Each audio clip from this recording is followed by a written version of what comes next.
G'day friends, it's Andrew here again from Nature's Image Photography, and today I'm going to show you one of the lesser known but remarkably useful features on the Panasonic Lumix G9.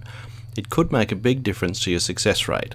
But before we start, I would love it if you could hit that subscribe button if you haven't already, to keep in touch with more on the G9 and everything from my world of photography. So, as you know, there are times when it's just not that easy to get the camera to focus where you want it to. Your subject may be a tiny part of the photo, or there may be multiple features in the shot all competing for attention. Despite your best efforts, sometimes the camera just can't tell what you're trying to focus on. Sometimes it has to make its best guess, and sometimes it guesses wrong. When your autofocus area overlaps more than one object, and those objects are at different distances, the camera may not know which one to focus on. And I'm not just talking about the G9, this can happen with any camera. There might be some random item between you and the subject, and no matter how hard you try to focus on the subject, the camera keeps finding the random item. Or you might be trying to focus on something tiny in the foreground, but find that the camera keeps focusing on the background instead. You can improve your success rate by refining your focus area down to a single point, but as you can see from this clip, as long as that overlap remains, once the camera decides it's going to focus on the background, it can be pretty hard to change its mind. Which brings me to a couple of neat little options that came with the 2019 firmware update for the G9. They're called the near shift and far shift autofocus functions, and they let you tell the camera what to focus on. Near shift tells the camera to focus on the object nearer to the camera. Far shift tells it to focus on the distance. So whenever your camera can't decide whether to focus on a foreground or a background, you can tell it what to do with a press of a button. It's easy to set up, and most importantly, it works. Here it is in action.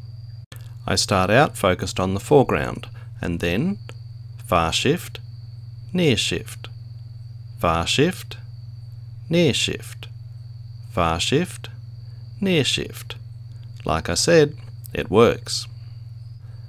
So now let's look at how we set this up. You can assign near shift or far shift to the AF/AE lock button on the back of the camera. That's the one many people use for back button focus. To make this happen, go into the third part of the menu and select the Focus Release Shutter heading. Then select AF/AE lock, and you can choose from a number of functions that can be assigned to that button. For this demonstration, I'm choosing AF on near, which of course is the near shift. What you choose is up to you. So now, when I get out of the menu and press the back button, the focus automatically locks onto the foreground subject. But what if you want to use that back button for something else? Or more importantly, what if you want to be able to use both the near shift and the far shift, not just one or the other? Well, this is why I did things a bit differently. I've assigned each function to these two customizable function buttons on the front of the camera. The top one is the function 4 button, and that's where I put my far shift. The bottom one is function 5, and that's now my near shift focus button. Here's how I set it up. Go back to the third part of the menu, and this time choose the Operation heading.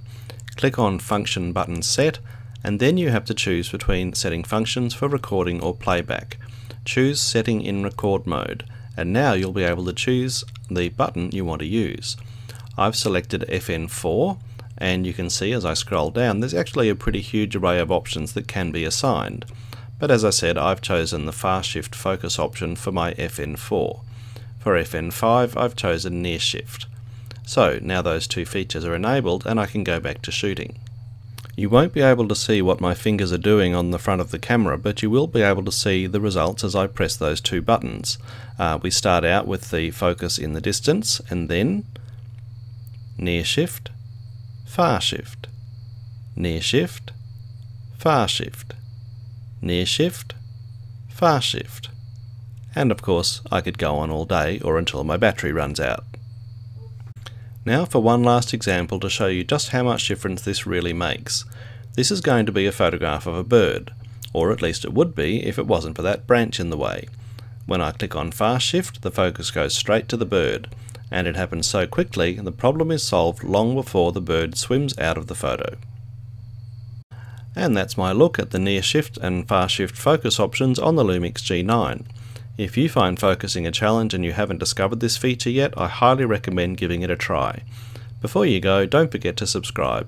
I'm Andrew Goodall, this is Nature's Image Photography, thanks for watching.